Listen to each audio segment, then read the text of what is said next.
Betor Suryadi, politisi PD Perjuangan ini lebih licik dari ular beludak. Sudah 2 kali minta maaf dan minta dimediasi dengan Prof. Aiman dan ujungnya damai. Tapi kembali dia menarik pernyataan dan tetap menuduh Prof. Aiman membuat ijazah palsu Jokowi di Pasar Pramuka. Farhad Abbas, pengacara Prof. Aiman pun angkat suara dan bongkar semua kebohongan Betor. Farhad katakan yang minta damai Betor dan awalnya Prof. Aiman tidak mau. Tapi karena Betor berniat minta maaf, akhirnya terjadi mediasi dan damai.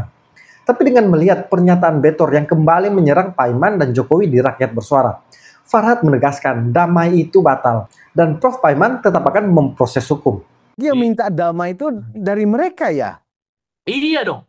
Loh, kenapa kemarin mereka mengatakan yang justru meminta damai dari timnya Pak Farhad? Ini aneh juga nih membola balik cerita. Enggak, lihat yang rekaman saya kirim itu, Pak Paiman nggak mau kan? Maaf ya udah, kata Herman bilang kita hentikan, sudah tamat masalah Pasar Pramuka. Mereka mengakui bahwa ijazah Profesor Paiman itu asli dan bukan Pak Paiman yang mencetak ijazah. Ya, masalah urusan dengan Pak Jokowi memang tidak kapasitas mereka berbicara di situ, tapi dengan tidak dicetak aslinya di Pasar Pramuka ijazah itu. Dan UGM sudah menyatakan bahwa ijazah Pak Jokowi asli, sebenarnya apalagi persoalan tidak ada. Dia bilang udah nggak damai, jadi lanjut proses pidana. Bilang orang bodohnya jalan bisa, ya? Pidananya Betor ini tetap jalan? Jalan, belum ada pencabutan. Jadi ini bukan perkara atau damai yang kabul, tapi kibul. Mereka yang merasa kibul. Mereka, kalau kita sih menganggap perdamaian tidak ada, tapi mereka mengatakan membatalkan perdamaian. Kalau perdamaian ada di muka hakim, sudah ada akta pendading, kemudian dibatalkan, itu benar. Ini belum ada, dadingnya belum ada. Disinilah saya melihat orang jahat yang sejahat-jahatnya. Pak Profesor Paiman adalah orang yang mencetak ijazah Pak Jokowi, Presiden RI ke-7 di Pasar Pramuka. Kemudian, istrinya Bitor itu sudah stres menurut pengacaranya dan minta didamaikan. Kemudian mereka pergi ke Komisi Informasi Publik yang dimana mereka menanyakan ijazahnya Profesor Paiman. Saya bilang, berisik banget, saya kirimlah itu ijazah aslinya. Kamu cek di Diknas, bukan di KIP, Informasi Publik, KIP, tapi di Dikti gitu. Akhirnya Herman Kadir, wah ini aku nggak jadi katanya. Ya udah aku udah sarankan ke Bitor, Tor, masuk kamu ini. Kalau begini caramu gitu. Jadi bukan justru Pak Profesor Paiman tidak mau. Justru dia minta dicabut aja gugatan perdata, biar fokuskan ke pidana. Karena terkesan kita nyari uang. Paham nggak maksudnya? Kan perdatanya apa, Mas Fartun? Perdatanya apa? Pidananya apa waktu itu? Kalau perkara perdatanya, ini kan terkait awalnya laporannya Egy Sujana, pengaduannya ke Barreskrim yang di SP2HL dihentikan. Tapi mereka sudah tahu yang dilawannya adalah presiden yang punya hak imunitas, yang dijaga sampai mati, kuburnya pun dijaga. Tapi terus minta ijazah asli, padahal mereka juga pembandingnya juga tidak jelas dari mana yang dia bandingkan dengan metode akademisi dan penelitian. Padahal etika penelitian tidak seperti itu. Nah, saya udah tahu ijazah Pak Jokowi ini asli dan UGM menyatakan asli. Nah, kemudian berkembang menghina Profesor Paiman. Nah, kemudian kita gugatlah termasuk Egy Sujana, orang-orang yang menghina semua. Ya kita minta termasuk turut tergugat itu Pak Jokowi dan Kapolri. Hadir semua. Kita hanya minta majelis terkait dengan SP2HL tersebut, tolong itu dinyatakan berkekuatan hukum.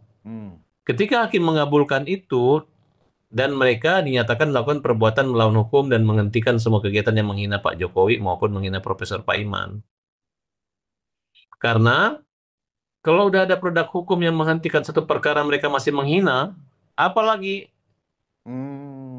kepastiannya hukum itu, landasan kepastian hukum dan keadilan kita itu dapatnya di mana? Itu dari perdatanya. Tapi secara pidana kita sudah melaporkan pencemaran nama baik, termasuk ujaran kebencian, fitnah, nah, itu sudah masuk. Sebenarnya perdata itu nggak terlalu perlu. Kita maunya mau dipenjarain mereka ini, Roy Suryo, Bitor, gitu. Nah, tapi supaya fair, supaya bisa dibuka di pengadilan tuh mana kekurangan kelemahannya. Makanya kita masukkan juga pihak UGM. UGM datang, Kapolri datang, Pak Jokowi memang nggak hadir. Tapi kan beliau kan hanya sebagai tergugat tidak wajib. Nah, justru yang penakut ini yang kita anggap koboi cengeng, yaitu Roy Suryo, Resmond, dan Tifa nggak datang. Nggak mau terima alamat, nggak mau terima alamat. Roy Suryo, kau ingin berperang lawan kita secara hukum dan fakta, benar kau datang. Buktinya Bitor, alamatnya katanya gimana datang Bitor. Sampai pengacaranya Azam bilang alamatnya kok di gue ya. Kau kan mengaku sebagai tim pembela umat dan aktivis. Nah, buktinya ada gitu. Nah, kemudian dilobilah kita minta damai, damai hak katanya. Oh, jadi yang minta damai itu dari mereka ya? Iya dong. Loh, Masa kenapa kita kemarin kita mereka minta mengatakan damai? yang justru meminta damai dari timnya Pak Farhad? Ini aneh juga nih Nggak membola-balik mungkin. cerita. Nggak, nah, lihat yang rekaman saya kirim itu, Pak Paiman nggak mau kan? Kalau proses mediasi itu tidak bisa kita suruh mediasi, itu memang aturan acaranya. Ya dengan kita ketemu di situ ya, berarti kan ditanya mau damai nggak? Nah, kemudian Bitor, ya saya sudah minta maaf, mau dia kayak apa lagi katanya gitu kan? Ya udah, kamu kalau minta maaf ya udah, kata Herman bilang kita hentikan, sudah tamat masalah pasar pramuka. Mereka mengakui bahwa ijazah Profesor Paiman itu asli dan bukan Pak Paiman yang mencetak ijazah. Ya, masalah urusan dengan Pak Jokowi memang tidak kapasitas mereka berbicara di situ, tapi dengan tidak dicetak aslinya di pasar pramuka ijazah itu, dan UGM sudah menyatakan bahwa ijazah Pak Jokowi asli, sebenarnya apalagi persoalan tidak ada.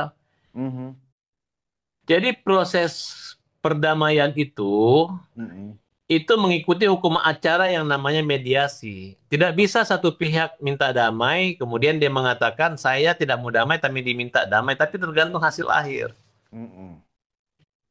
Kenapa Bitor mau damai? Karena istrinya udah stres, nggak bisa tidur. Dan itu ada rekamannya. Istrinya dan anaknya bersyukur karena Pak Paiman mau membuka pintu maaf. Ya. Nah, jadi habis damai minta makan. Nah, minta Oh. makan inilah yang rombongan yang bayarnya hampir 8 juta, 7 juta lebih. Yang sampai bungkus kepala ikan yang 250.000, 12. Untuk apa itu? Ya, rokok sampai 50 bungkus. Masya Allah. Itu kan merampok. Pesta. Ini sebenarnya damai apa pesta itu, Bung Ya Farhan? itulah makanya saya heran. Hei Victor, kau kalau udah bawa geng kau minta makan situ nggak usah kau ngaku-ngaku kita minta damai, nggak ada gunanya. Akhirnya Mas nih, gara-gara dia ingin membatalkan perdamaian, saya udah nggak mau sidang lagi sama kalian. Kita cabut laporannya. Sehingga proses damai ini tidak pernah dibawa ke pengadilan di depan hakim, hanya depan mediator. Jadi dengan kata lain, tidak ada perdamaian yang terjadi. Yang terjadi adalah Bitor minta maaf dan mengakui ijazahnya Pak Paiman itu asli dan bukan yang mencetak ijazahnya Pak Jokowi. Kalaupun saat ini Bitor marah, itu adalah karena saya tidak ketemu-ketemu dia lagi, udah cabut. Jadi dia ini sekarang lagi pusing menghadapi perkara dia di kepolisian. Nanti kalau dia dipanggil polisi, dia ngaku udah damai, dia bilang udah nggak damai. Jadi lanjut proses pidana. Bilang orang bodohnya jalan bisa. Ya? Pidananya Bitor ini tetap jalan? Jalan, belum ada pencabutan.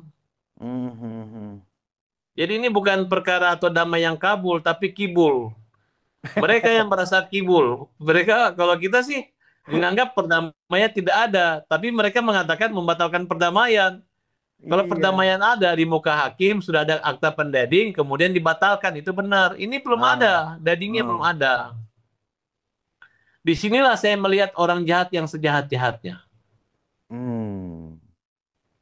Jadi perkara yang saya cabut di Pengadilan Negeri Jakarta Pusat itu bukan menyelesaikan, bukan menghentikan semua proses Bitor Roy Suryo, tapi adalah penegasan dan penjelasan dan kejelasan bahwa mereka itu layak dipidana melanggar Undang-Undang ITE, Undang-Undang KUHP, dan melanggar ketertiban umum. Wow, berlapis-lapis ini Bung Farad. Ih, pasalnya jahat. Mana ada di dunia ini orang mempersoalkan ijazah orang, nyangkut-nyangkut ijazahnya ini. Betor ini memang perilakunya sudah bejat. Dia menurut Sylvester Matutina sering telepon pengusaha untuk minta uang saat masih di KSP. Mengenai Bitor ini teman saya juga. Jadi dua orang ini teman saya, bukan teman Mas Roy ya. Jadi saya tahu persis. Bitor ini saya pernah kasih uang dia tahun 2015, Mas Roy, di Plaza Senayan. Ya. Dan Bitor pernah melakukan pemalsuan. Nah ini bisa saya pemalsuan waktu di kantor staf Presiden. Waktu itu dia bikin surat atas nama kop surat KSP. Akhirnya dia diadili. Waktu itu dia tidak dipecat, tapi dinonaktifkan oleh Pak Luhut Panjaitan waktu itu kantor staf. Dan Bitor mengajak saya ke kantor KSP. Ada kantor setelah itu dia nggak dipakai lah. Ada kantor, ada telepon, dia bilang bro, kita bisa telepon pengusaha nih dari sini, ayo. Ya saya nggak mau, saya udah ada duit, saya udah pengacara di pengusaha yang lumayan lah, ngapain saya ikut-ikutan kayak begitu kan? Nah itulah Tor. Gitu loh. Jadi, kembali lagi nih orang-orang nggak benar semua. Baik. Saya sejak awal, ketika Betor meminta uang ke Prof. Paiman, saya menduga Betor ini memang pemain. Orientasinya uang. Terbukti sudah berkali-kali minta maaf, tapi dia tarik lagi pernyataannya. Jadi bagi saya, orang seperti Betor ini jangan dikasih ampun. Dia harus diproses hukum supaya merasakan konsekuensi dari fitnah yang dia lakukan. Betor ini sepertinya hanya cari panggung sekaligus cari uang dari kasus ini. Tapi yang dia tidak sadari, jeruji besi adalah ujung dari perjalanan fitnahnya ini. Salam kontra narasi.